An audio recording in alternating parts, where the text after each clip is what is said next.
The Anderson family reunion was always a showcase of competitive success, held at my uncle's sprawling estate in the Hamptons. This year was no different.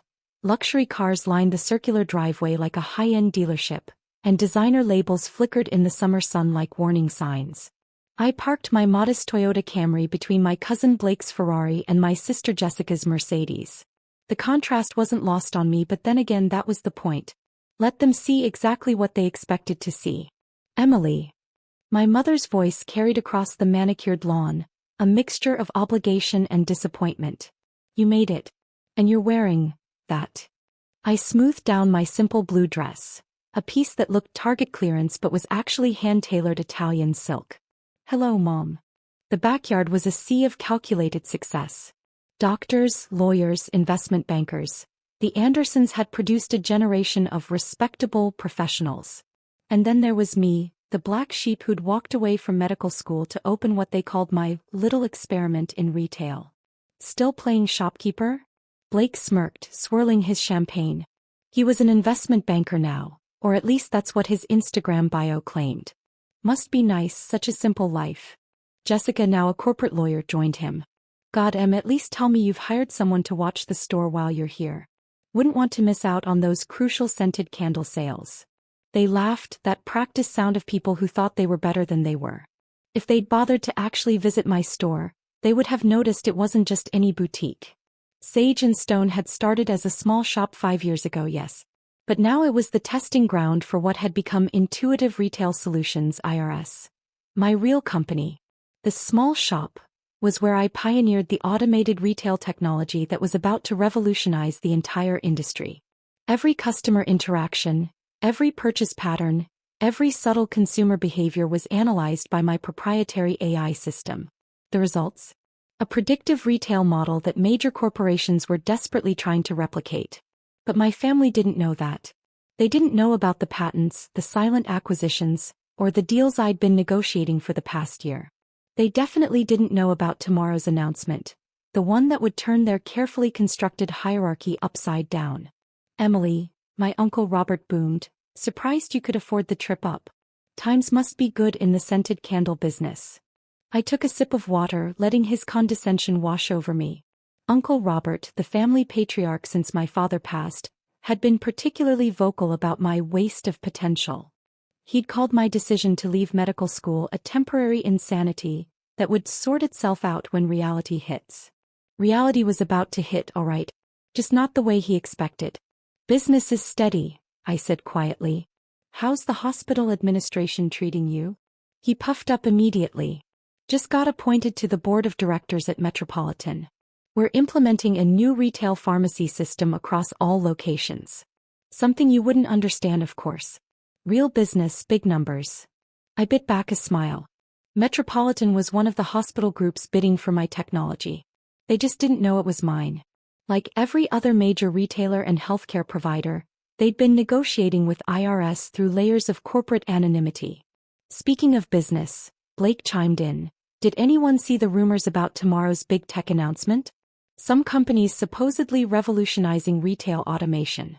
Dad's firm is trying to get in on the IPO. Now that got my attention. Blake's father, Uncle Peter, ran one of the largest investment firms in the city. They'd been aggressively pursuing information about IRS for months, trying to identify the founders before the company went public.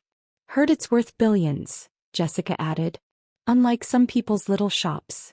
The TV inside was playing CNBC, muted but visible through the patio doors. Tomorrow that same channel would announce the largest retail technology acquisition in history. My company IRS wasn't going public. We were buying out our biggest competitor, effectively controlling 70% of the automated retail market. How much did your shop make last year, Emily? Uncle Robert asked, not bothering to hide his disdain. Enough to cover rent at least? I thought about the acquisition papers in my hotel safe, the ones with tomorrow's date and a lot of zeros. It covers the essentials. You know, my mother started, that familiar tone of intervention creeping in. Dr. Matthews at Metropolitan is always looking for research assistants. It's not too late to get back on track. Thanks, Mom, but I'm happy where I am. Happy? Blake scoffed. Running a glorified gift shop? Come on, Emily. Even you can't be that delusional. I checked my phone discreetly. An email from my CEO account waited. Final contracts signed. Press embargo lifts at 9 a.m. Eastern Standard Time. Sometimes, I said carefully, success doesn't look the way people expect it to. Oh please, Jessica rolled her eyes. Spare us the small business owner philosophy. Some of us have real careers to discuss. The afternoon wore on, a parade of thinly veiled insults and competitive accomplishments. I sat quietly, letting them assume my silence was shame rather than restraint. Let them have their moment. Tomorrow would be interesting enough. As the sun began to set, Uncle Robert gathered everyone for the traditional family photo. Emily, he called, you can stand in the back. Behind Blake and Jessica. They're wearing the proper attire. I took my place, the supposed failure in a sea of success. My phone buzzed again. Another email from my corporate account. NYSE opening bell ceremony confirmed for Monday. Car will pick you up at 8 a.m. Smile, the photographer called. I did smile, but not for the camera. I smiled because in less than 12 hours, every assumption they'd made about me would shatter like the champagne glasses they'd drop when the news hit. The black sheep was about to become the wolf in sheep's clothing. And family reunions would never be the same. I woke up in my suite at the Four Seasons. Not that my family knew I wasn't staying at the Holiday Inn they'd recommended, given my budget. The morning sun was just breaking over Manhattan, and my phone was already buzzing with secure messages from my executive team. Market opens in 3 hours. Press release finalized. CNBC interview confirmed for 10 a.m. I ordered breakfast to my room, French pressed coffee and avocado toast that cost more than what my family thought I made in a day. The TV was already tuned to CNBC, where financial analysts were speculating about today's major market announcement. Sources say this could be the biggest retail tech acquisition of the decade, one analyst reported. But the real story is the mysterious CEO behind IRS. No one seems to know who's really running the company. I smiled, taking a sip of coffee. They'd know soon enough. My phone rang, it was Jessica. Hey Em, we're all having breakfast at Uncle Robert's. Mom says you should come. Blake's going to tell us about his new partnership position. I'll have to pass, I said, watching my company's confidential logo flash across the TV screen. I have a meeting. A meeting? She laughed. What, did someone order too many lavender candles? Something like that. Enjoy breakfast. I hung up just as my actual executive assistant called. Ms. Anderson, your car is ready. The legal team is waiting at the office. I changed into a Chanel suit I'd been saving for today. Classic black with subtle power shoulders. No more hidden luxury. No more playing small. The IRS headquarters occupied the top 10 floors of a gleaming tower in downtown Manhattan. As I walked through the lobby, employees nodded respectfully. Here I wasn't the family disappointment. I was the visionary who'd built a retail empire from a single little shop. Everyone's gathered in the main conference room, my CFO Michael reported as we rode the private elevator. Including representatives from Tech Retail. Tech Retail, our biggest competitor, or rather our newest acquisition. Their CEO had fought the takeover for months until he realized we'd already secured majority shareholder support. The conference room was packed with executives, lawyers, and PR teams. On the wall, multiple screens showed various news channels, all waiting for the 9 a.m. announcement. Time check? I asked. 20 minutes to market open, Michael replied. Your family still doesn't know? I shook my head, thinking of them all gathered at Uncle Robert's, probably taking turns critiquing my life choices. They're about to. At exactly 8:55 a.m., my phone started exploding with texts. The first was from Blake. Turn on CNBC now. Someone's buying Tech Retail. Dad's firm is going crazy trying to figure out who's behind it. Then from Jessica, are you seeing this? Blake says it's a huge deal. And finally from Uncle Robert, watching business news. Shame you never understood real business, Emily. This is what success looks like. I turned to the screens just as CNBC's breaking news alert flashed. Breaking. Intuitive Retail Solutions IRS. To acquire Tech Retail in historic $2 billion deal. Market stunned by retail tech's biggest merger. The room erupted in controlled excitement. Years of work, of hiding, of building in silence, all leading to this moment. Then came the part I'd been waiting for. And in a surprising revelation, the anchor continued, IRSO Emily Anderson will be ringing the opening bell this morning. Anderson, known for founding the innovative Sage and Stone retail chain, has been secretly building what analysts are calling the most sophisticated retail technology company in the market. My phone went dead silent for exactly 30 seconds. Then it exploded. Jessica, what the actual hell? Blake, this has to be a mistake. A different Emily Anderson. Mom, Emily? Call me right now. Uncle Robert, is this some kind of joke? The messages kept coming, but I had more important things to focus on. The market was opening and I had an empire to run. Ms. Anderson, my PR director called. CNBC is ready for your live interview. I straightened my jacket and faced the camera they'd set up in our office. The red light blinked on and I smiled, not the modest, apologetic smile I'd worn at family gatherings, but the confident smile of a CEO who'd just changed the industry. Ms. Anderson, the interviewer began, you've managed to keep IRS's ownership private until now. Why reveal yourself today? Because success speaks for itself, I replied smoothly. We've built something revolutionary and it's time for the market to know who's behind it. Your background is interesting. You left medical school to open a retail store. Many would see that as stepping down. Was this always the plan? I thought of all the family dinners where they'd questioned that decision. Innovation doesn't always follow the expected path, I said. Sometimes the best view of an industry's future comes from its foundation.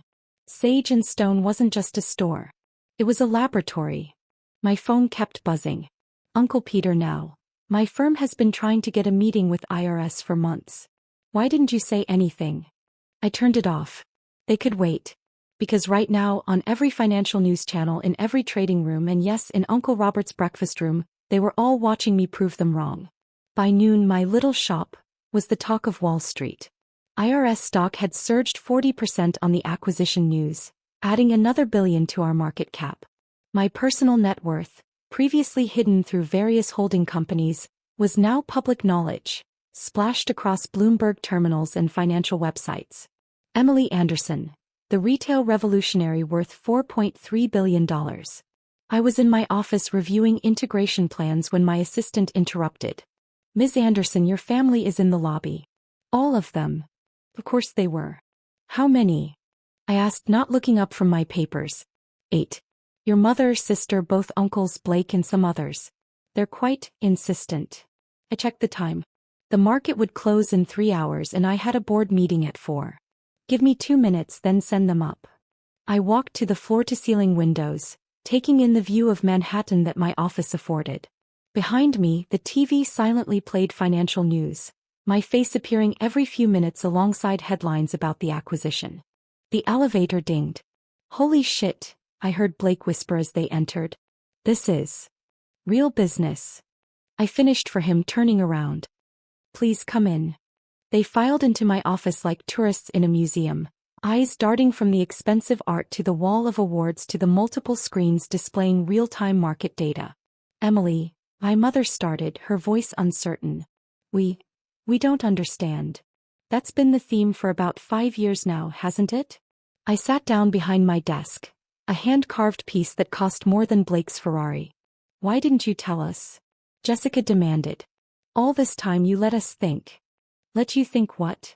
I cut her off. That I was a failure. That was your assumption, not my deception. Uncle Robert stepped forward, his usual confidence noticeably shaken. But the shop, the small apartment, that old Toyota, were exactly what you expected to see, I said calmly. You never asked about the patents. Never questioned why major retailers suddenly changed their automation systems. Never wondered why your hospital board was so desperate to implement my technology. By God, Uncle Peter breathed. The Metropolitan contract. That was you. I nodded. Along with 50 other major retail and healthcare chains. That little shop you mocked? It was the testing ground for everything we built here. Blake collapsed into one of the guest chairs, looking shell-shocked. Yesterday, when I was talking about the IPO, your firm was trying to get meetings with my company, I finished. I know. We turned them down. Multiple times. But why? My mother asked. Why keep it secret from us? I stood up, walking around to lean against the front of my desk. Because you needed to show me who you really were. All of you. Every dismissive comment, every condescending suggestion, every time you called my work small or insignificant, you showed me exactly why I couldn't trust you with the truth. The silence that followed was deafening. Ms. Anderson, my assistant's voice came through the intercom. The integration team is ready for you, and NASDAQ called about tomorrow's market opening. Thank you, Sarah. I'll be right there. I straightened up, smoothing my jacket. I have a company to run. Several, actually. Emily, wait. Jessica stepped forward. We're family. You can't just. Family. I laughed softly. Yesterday you wouldn't even let me stand next to you in the photos. Now you want to claim me. We were wrong, Uncle Robert said quietly, probably the first time those words had ever left his mouth. Yes, you were. I picked up a folder from my desk. And now, if you'll excuse me, I have a board meeting. Sarah will show you out. What about Sunday dinners? My mother asked weakly. The family gatherings? I paused at the private elevator doors. I'll still come. But not as the Emily you thought you knew. From now on you get the real me, CO innovator, and yes, still that shopkeeper you loved to mock. And what about my firm? Uncle Peter tried. Now that we know who you are, maybe we could work together? I smiled. Your firm's latest valuation is less than what my company made in profit last quarter. But feel free to submit a proposal through proper channels. Like everyone else. The elevator doors opened. Oh, and Blake. I added. About that simple life comment?